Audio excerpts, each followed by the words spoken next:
Assalamualaikum warahmatullahi wabarakatuh. Nama saya Ardika Stefani Saertian, saya dari Universitas Negeri Yogyakarta. Pada pertemuan kali ini saya akan menganalisis dua tokoh pemimpin. Siapakah pemimpinnya? Mari simak. Baik, kali ini kita akan membahas dua tokoh. Dari tokoh yang pertama yaitu Dr. Susi Pujastuti. Jadi di sini akan dibahas tentang leadership, konsep, dan leading teams. Baik, sekarang kita mulai. Dr. Susi Pujastuti adalah seorang mantan Menteri Kelautan dan Perikanan dari Kabinet Kerja 2014 sampai dengan 2019. Beliau juga pengusaha, pemilik, dan Presdir PT ASI Pujastuti Marine Produk. Dr. Susi Pujastuti lahir pada tanggal 15 Januari 1965. Beliau bersekolah di SMA Negeri 1 Yogyakarta pada tahun 1980 sampai dengan 1982 dan melanjutkan ke perguruan tinggi Universitas Diponegoro. Beliau mendirikan organisasi yang bernama Susi Air. Leadership konsep. Konsep kepemimpinan dari Dr. Susi Pujastuti sendiri yaitu dari mulai tindakan. Beliau adalah seseorang pemimpin yang dimana ia dapat mengambil tindakan dengan cepat namun tetap berhati-hati dan tindakan itu dilakukan dengan tegas. Beliau juga seorang motivator bagi negara Indonesia terlebih untuk kaum perempuan karena beliau dapat menjadi seorang pemimpin walaupun beliau perempuan. Dengan demikian, para perempuan dapat termotivasi dengan beliau karena seorang wanita dapat menjadi seorang pemimpin. Dalam melakukan tugasnya menjadi menteri, Dr. Susi Pujastuti selalu mengambil keputusan dan tindakan dengan memikirkan ke depannya apa yang akan menjadi lebih baik. Contohnya, dalam menanggapi rencana Mendikbudristek Nadiem Makarim yang ingin merenovasi ruang kerja dengan total biaya 5 miliar lebih, beliau ini menjelaskan bahwa akan lebih bermanfaat lagi jika biaya itu untuk membangun sekolah berteknologi lengkap agar pendidik dapat maju. Kemudian kepemimpinan Dr. Susi Pujastuti ini walaupun perempuan, namun beliau adalah seorang yang tegas. Dapat dilihat dari tindakannya yang belum lama ini ada kasus kapal asing yang masuk ke perairan Natuna tanpa izin, maka dengan tegas beliau ini mengkomando untuk menenggelamkan kapal tersebut. Integritas yang dimiliki dalam diri Dr. Susi Pujastuti yaitu beliau seseorang yang jujur apa adanya. Beliau juga bekerja dengan sebaik mungkin sehingga walaupun habis masa jabatannya, beliau masih berpengaruh dalam organisasi. Kemudian berikutnya ada leading teams. Dalam pengelolaan timnya, Dr. Susi Pujastuti selalu tegas dengan prinsip kerja, kerja, dan kerja. Dan dengan kerjasama timnya baik. Selain itu, beliau juga menyetarakan gender bahwa perempuan juga dapat menjadi pemimpin walaupun di Indonesia masih sering diragukan jika pemimpinnya itu seorang perempuan.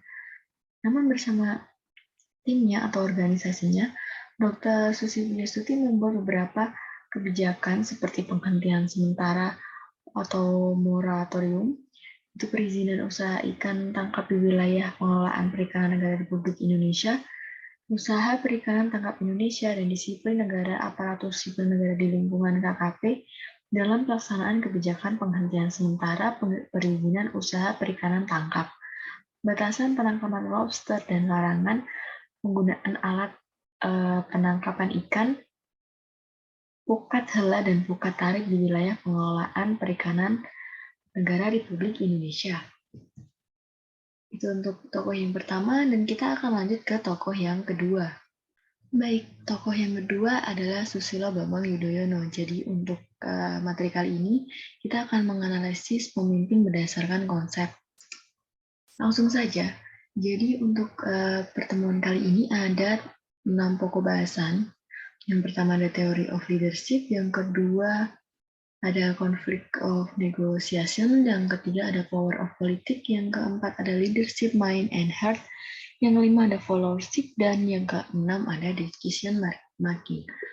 Mari kita simak dan kita bahas satu persatu. Yang pertama ada teori of leadership. Jadi teori kepemimpinan ini ada 4. Yang pertama yaitu teori sifat. Susilo Bambang Yudhoyono ialah seorang presiden ke-6 Indonesia. Dalam teori kepemimpinan ada beberapa teori. Yang pertama yaitu teori sifat. Teori sifat ini dapat diketahui bahwa pemimpin mempunyai sifat yang disiplin, ambisius, kreatif, penuh kasih, sabar, berani, fleksibel, rendah hati, tegas, loyal, teliti, gigih, dan ulet. Jadi berdasarkan analisis teori yang pertama ini, tentunya Presiden ke-6 Indonesia Susilo Bambang Yudhoyono merupakan seseorang yang disiplin, ambisius, kreatif, penuh kasih, sabar, berani, fleksibel, loyal, teliti, gigih, dan pastinya yang paling menonjol pada diri beliau adalah sifatnya yang tegas. Namun tegas dalam artian untuk membangun Indonesia agar lebih baik ya. Jadi bukan semena-mena tegas atau galak. Di samping itu, Presiden Bambang Yudhoyono juga merupakan seorang yang mampu menilai kebutuhan pengikutnya dengan melihat situasi dan juga dapat menyesuaikan terhadap perilaku pengikutnya atau rakyatnya. Kemudian yang teori kedua yaitu ada teori kelahiran. Dijelaskan bahwa pemimpin lahir dari keturunan pemimpin. Berdasarkan teori ini, memang Presiden Susilo Bambang ini terlahir dari seorang ayah prajurit dan ibu dari anak pendiri Ponpes Ternas. Namun, hal itu tidak dapat menjadi acuan karena banyak pemimpin saat ini yang tidak lahir dari keturunan pemimpin. Maka dari itu, untuk teori ini dapat diambil satu garis lurus bahwa pemimpin itu dibuat bukan dilahirkan. Kemudian yang ketiga ada teori manajemen. Dijelaskan dalam teori ini, kepemimpinan yang terletak pada sistem penghargaan dan hukuman. Presiden Susilo Bambang Yudhoyono tidak segan-segan memberikan sanksi atau hukuman kepada pengikutnya jika melakukan kesalahan. Namun di samping itu, beliau juga memberikan penghargaan juga ya untuk orang-orang yang berkinerja baik. Kemudian ada teori yang terakhir yaitu teori hubungan. Teori ini berfokus kepada hubungan yang dilakukan antara pemimpin dan pengikutnya. Jadi sebagai presiden tentunya Susilo Yudhoyono harus dapat menjalin hubungan yang baik kepada intern maupun ekstern. Dikarenakan beliau adalah seorang presiden dan tugasnya menjadi kepala negara sebagai jembatan hubungan yang baik kepada negeri sendiri maupun hubungan dengan negara lain. Kemudian ada gaya kepemimpinan yang digunakan oleh Presiden Susilo Bambang Yudhoyono. Jadi kepemimpinan Presiden yang ke-6 ini menggunakan kepemimpinan demokratis. Jadi kalau yang masih bingung, kepemimpinan demokratis itu di mana gaya kepemimpinan ini memberikan kesempatan terhadap bawahan untuk berkolaborasi dalam proses pengambilan keputusan. Jadi gaya kepemimpinan ini masuk dalam teori partisipatis karena gaya kepemimpinan ini yang mempertimbangkan masukan dari orang lain.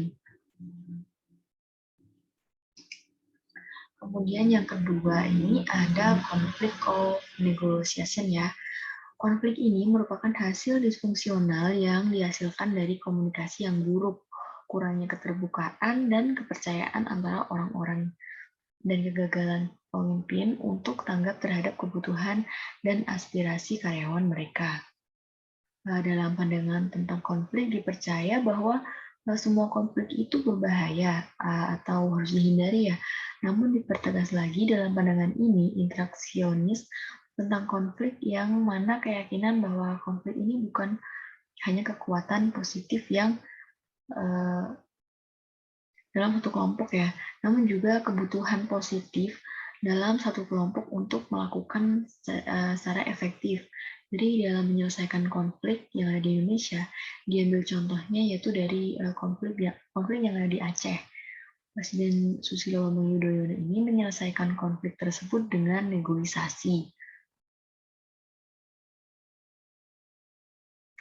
Jadi negosiasi tersendiri itu merupakan proses di mana dua orang atau lebih itu bertukar barang atau jasa dan berusaha menyepakati nilai tukar. Jadi dalam hal ini negosiasi diartikan dalam mencari satu atau lebih penyelesaian dari konflik.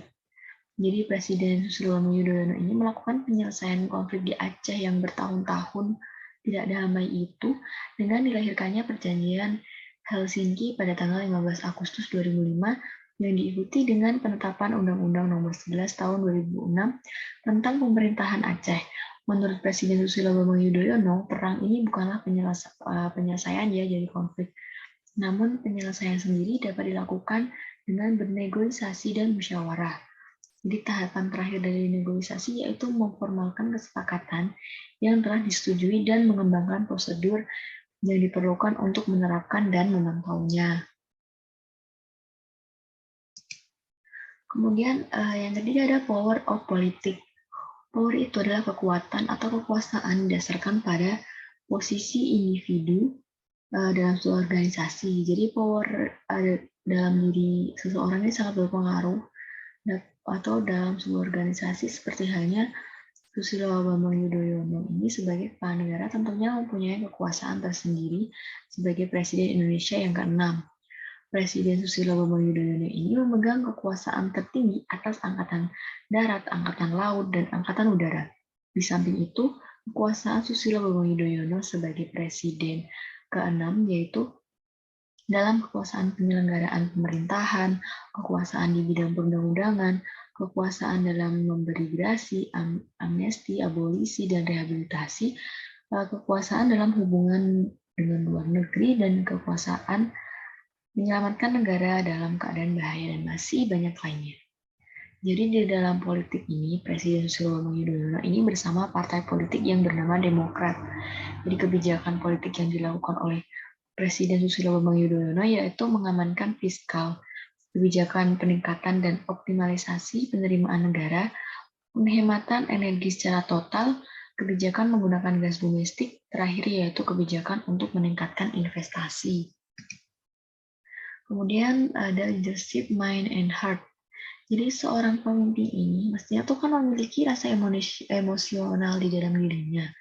Jadi emosional itu emang berguna untuk meningkatkan motivasi dan meningkatkan efektivitas organisasi secara keseluruhan dengan menggunakan pemahaman emosi yang dimiliki orang lain dalam sebuah organisasi. Jadi Presiden Susilo Bambang Yudhoyono ini memiliki kemampuan dalam berpikir mandiri, yaitu dengan menafsirkan data menurut keyakinan, gagasan, dan dengan pemikiran sendiri. Terus keterbukaan pikiran, yaitu Presiden Bambang Yudhoyono dapat menjaga otot mentalnya. Selain itu juga dapat melatih situasi dari berbagai perspektif sebelum mencapai kesimpulan. Kemudian ada komponen kecerdasan emosi yang ada di dalam diri Presiden Susilo Bambang Yudhoyono meliputi kesadaran diri, yaitu beliau dapat mengontrol emosinya yang mempengaruhi kehidupan dan pekerjaan.